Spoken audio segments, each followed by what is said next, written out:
જય શ્રી કૃષ્ણ બાળકો, કેમ છો? મજામાં છો ને? તો ચાલો આજની વાર્તા સાંભળીએ. આજની વાર્તાનું નામ છે લવ કુશ. એક સરસ મજાનું મોટું વન હતું. વનમાં તમસા નદીને કાંઠે વાલ્મીકી ઋષિનો આશ્રમ હતો. રામે લક્ષ્મણની સાથે સીતાને વનમાં મોકલ્યા હતા. તે અહીં આવી આ વાલ્મીકી ઋષિના આશ્રમમાં રહેવા લાગ્યા.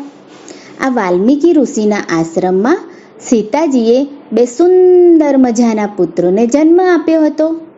તેમનું નામ હતું લવ અને કુશ. વાલ્મીકી ઋષિએ તો આ બંને ભાઈઓને શસ્ત્ર અને શાસ્ત્ર બંનેનું ખૂબ સરસ મજાનું જ્ઞાન આપ્યું હતું. એક દિવસ આ ગોમતી નદીના તીરે રામચંદ્રે અશ્વમેઘ યજ્ઞ શરૂ કર્યો હતો. આ યજ્ઞમાં રાજાની સાથે રાણી પણ યજ્ઞમાં બેસે.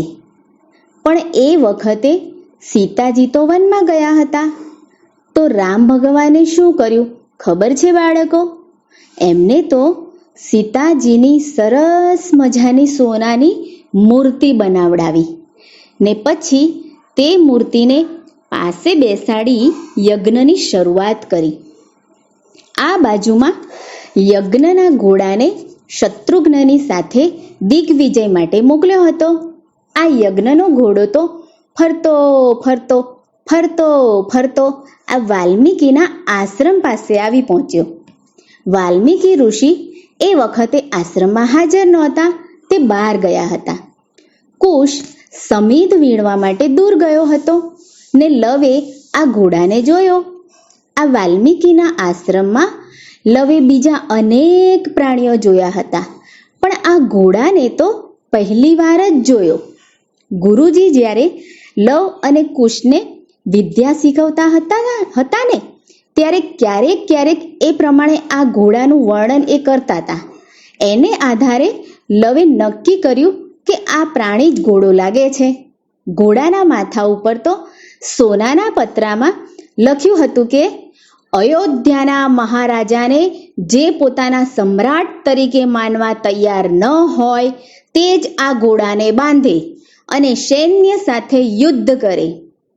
લવે આ વાંચ્યું ને એ તો આ લખવાવાળા પર જોર જોરથી હસી પડ્યો.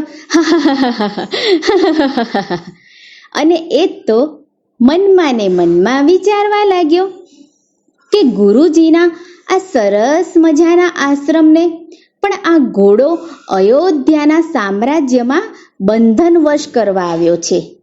લાવને જોઈ લઉં એની તાકાત. લવે તો ઘોડાને એક ઝાડ સાથે બાંધી દીધો. એટલામાં તો પેલા શત્રુઘ્નની સેના ત્યાં આવી પહોંચી. ઘોડાને બાંધેલો જોઈ સૈનિકો આગળ આવ્યા ને આ નાનકડા ઋષિકુમાર લવનું આ સાહસ જોઈ એ તો કહેવા લાગ્યા કે બેટા, આ કોઈ રમતનો પ્રસંગ નથી. આ ઘોડાને જે તે બાંધ્યો છે એ કોઈ સાધારણ ઘોડો નથી. અયોધ્યાના રાજા રામનો આ ઘોડો છે. આ ઘોડો જે બાંધશે તેને અમારી સાથે લડવું પડશે. તું આ ઘોડાને છોડી દે, કેમ કે તું હજી નાનો છે. તું અમારી સાથે યુદ્ધ નહીં કરી શકે. ઘોડો છોડી મૂક, અમે તને કશું જ નહીં કરીએ. લવ બોલ્યો, મેં સમજી વિચારીને આ ઘોડાને બાંધ્યો છે.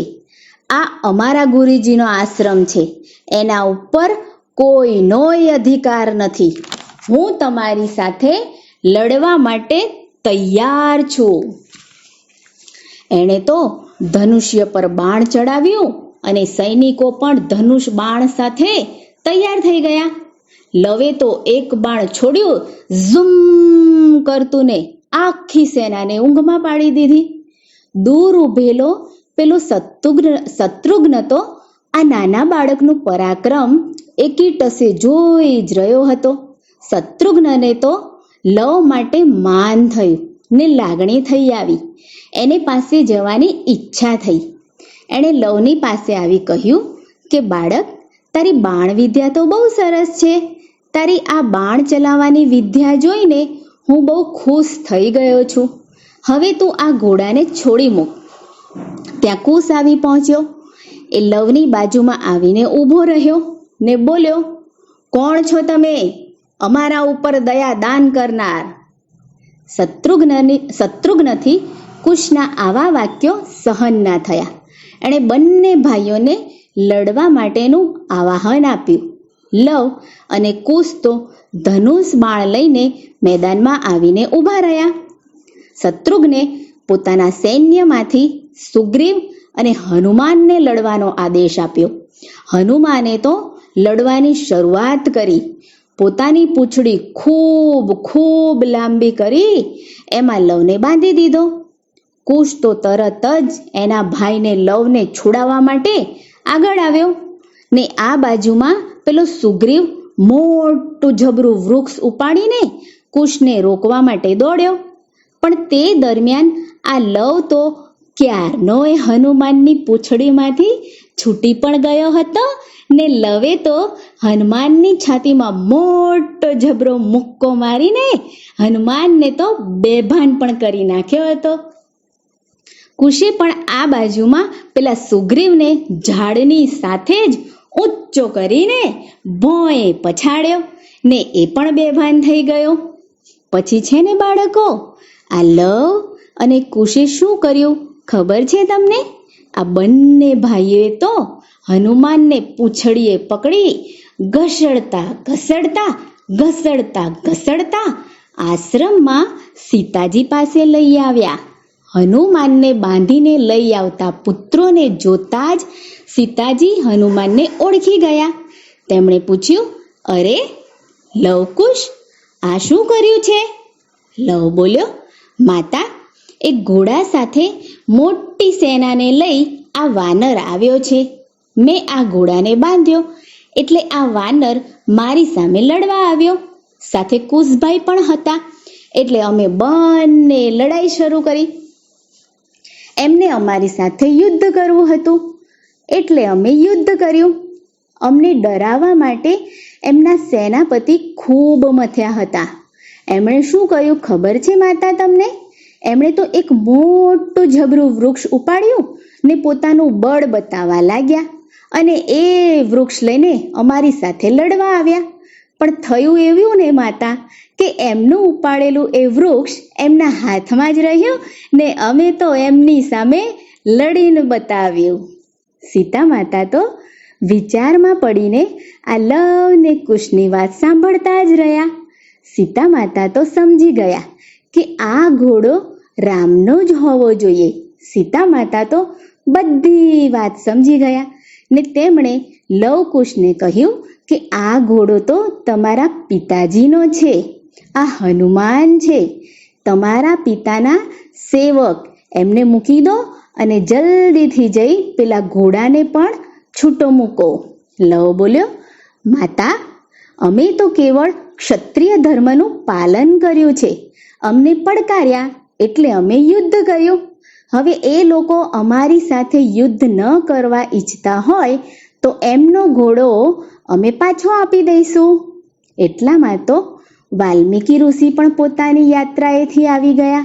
સીતા માતાએ તો એમને બધી વાત કરી. પછી વાલ્મીકી ઋષિ લવકુશને લઈને પેલો ઘોડો છોડાવ્યો ને સેનાને પાછો આપ્યો. આ સેના તો ખુશ થતી આ ઘોડાને લઈ વિજય કૂચ કરતી આગળ વધી. ત્યાર પછી વાલ્મીકી ઋષિએ આ લવકુશને આખું રામાયણ મોઢે કરાવી અયોધ્યા નગરીમાં મોકલ્યા. આ લવકુશ છે ને બાળકો, અયોધ્યા નગરીમાં પહોંચીને એ તો શેરીએ ફરતા રામાયણ ગાવા લાગ્યા. અયોધ્યાના રાજા રામને આ વાતની જાણ થઈ ને એમણે પણ લવકુશ પાસેથી રામાયણ સાંભળ્યું. બરોબર એ જ વખતે વાલ્મીકી ઋષિ પણ અયોધ્યા નગરીમાં આવી પહોંચ્યા ને એમણે રામને લવકુશની પૂરી ઓળખાણ કરાવી. લવકુશ સીતાજીના પુત્રો છે એ જાણીને રામને ખૂબ આનંદ થયો ને એ તો તરત જ આ બંને પુત્રોને ભેટી પડ્યા અને કહ્યું કે આજથી તમારે અહીંયા જ રહેવાનું છે અને હું તમારી માતાને પણ બોલાવી લઉં છું. વાલ્મીકી સીતાજીને પણ બોલાવી લાવ્યા. આમ આ આખી અયોધ્યા નગરીમાં રાજા રામનો જય જયકાર થવા લાગ્યો. વાર્તા થઈ ગઈ પૂરી, બાળકોને મજા પડી. આવજો બાળકો. જય શ્રી કૃષ્ણ. નમો નમઃ.